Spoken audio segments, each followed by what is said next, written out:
Hi, my name is Rachel, and I'm a Tupperware consultant, and today I just wanted to demonstrate the pressure cooker for you. I'm going to be making Jigs dinner. And if you're making Jigs dinner with bread pudding, I have not tried that in any of our microwave products yet. Right now, we just do it the old-fashioned way on the stove. So I started off by filling the pressure cooker about half full with water, and then I'm going to add the turkey breasts on the bottom. Next I'm going to add my potatoes. Next I'm going to put my turnips in. If you're going to add salt beef to your Jigs dinner, then I would add that in with the turkey.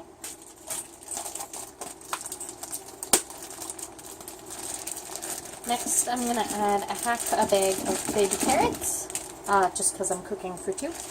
Now, you're just going to double check. There's a little line on the inside of your Tupperware container. If you can't see it, you'll be able to feel it. Make sure that the water doesn't go above, and the food doesn't go above that line. Next, we're going to add spices. If you wanted to add chicken broth is tasty. If you have like a herb and garlic kind of spice, that's a great way to do it, so I just added some of that. Parsley's gonna be good, and these shakers are definitely the way to go. You got your shaky, or you can go straight in for your, have some onion powder, and then garlic salt will be good. Anything salty is gonna be good. You can go with some ginger. Rosemary's gonna be delicious on this. Oregano is going to be good, so you can put that in. Ooh, thyme. Thyme's good. Ooh, garlic would be good. I got garlic here. Anything that's going to be good on fish or chicken is going to be good in with your turkey. And then I just kind of push it around. Try and keep those turkey breasts on the bottom. Don't, like, scoop up. I didn't do measurements for you because you can kind of do whatever. And just make sure your food is generally covered in liquid. It doesn't have to be a lot. The last time I made this, I had 4 servings. Filled right up to the top. You'll take your pressure cooker lid. Just make sure your seal, it's supposed to come off, because it's, if it overpressurizes, this is going to fold and break. This seal will fold and it'll break the pressure. So that's one of our safety features. So just make sure your seal's in there properly. Make sure that's also a pressure release valve. Make sure that's working and nice and loose. And this is another pressure release valve. So lots of safety features. You're going to put this on. There should be arrows on, there's an arrow on your lid right there, and then there's an arrow on your pressure marker. It's on the handle. So you line those arrows up, and then you're going to give it a twist. Make sure your lock is up, or you'll have issues like me. Push that lock down. That lock's going to stop it from exploding. That's going to allow your pressure, and if your pressure cooker pressurizes, that's going to pop up and release pressure as well. So another cool safety feature. I'm never worried about putting this in my microwave. I've never had any issue. Now I'm going to put this in the microwave for Jigs dinner. I am going to put this in for 30 minutes. While we're waiting for our Jigs dinner to cook, we will start with the peas. If you prefer peas and carrots, or peas, carrots, and corn, I just know the Newfoundland way is it has to be canned vegetables. So I got my can opener, which simply closes and locks on the lid. You should be able to pick it up no problem once you've and you'll feel it once you get all the way around, and at that point you release it. You use the smaller end to, it like clamps it on, and then you can take off that lid.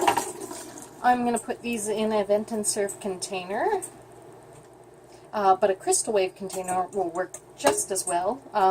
The crystal wave just can't go in the freezer, which isn't a big deal when it comes to peas.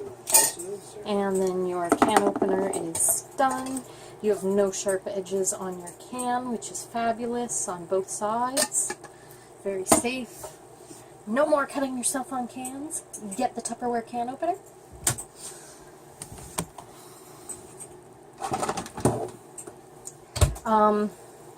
I can't put this in the microwave until the Jigs dinner is done cooking. But the vent and serve, the crystal wave lids have something similar, but the vent and serve lids just have a little tab that while it's storing, I'll have it down, but when I put it in the microwave, I pop that up, and it'll allow the steam to come through so it doesn't get pressury, and it doesn't get soggy. Not that it matters with canned peas, but once your microwave finishes beeping, just let it sit there until that noise stops. Can be kind of a whistling or maybe a little bit of a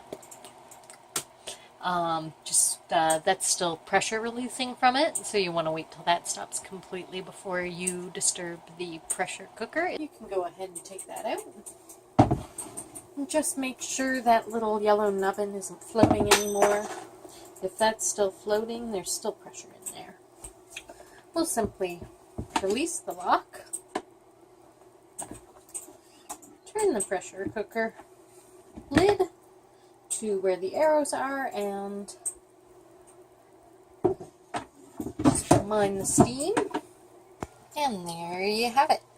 You're simply going to strain out, unless you're making a gravy with your extra, you're simply going to pour out your pressure cooker, and that's going to come pretty clean, and you'll just have to give her a little point in the Jigs dinner. All you have to do is pop your top on your vent and serve. Your peas are already in there. Just put this in the microwave for as long as you'd normally put your peas in, so maybe a couple minutes. Get those nice and hot. Got a delicious Jigs dinner. I'm just waiting on some gravy and bread pudding. Add your salt and pepper, because a Jigs dinner just isn't good without being smothered in salt and pepper. It's very good. What can't you believe? That it was done in a microwave in a half hour. It's just as good as a home-cooked meal, like on the stove that took 4 hours. It's so good.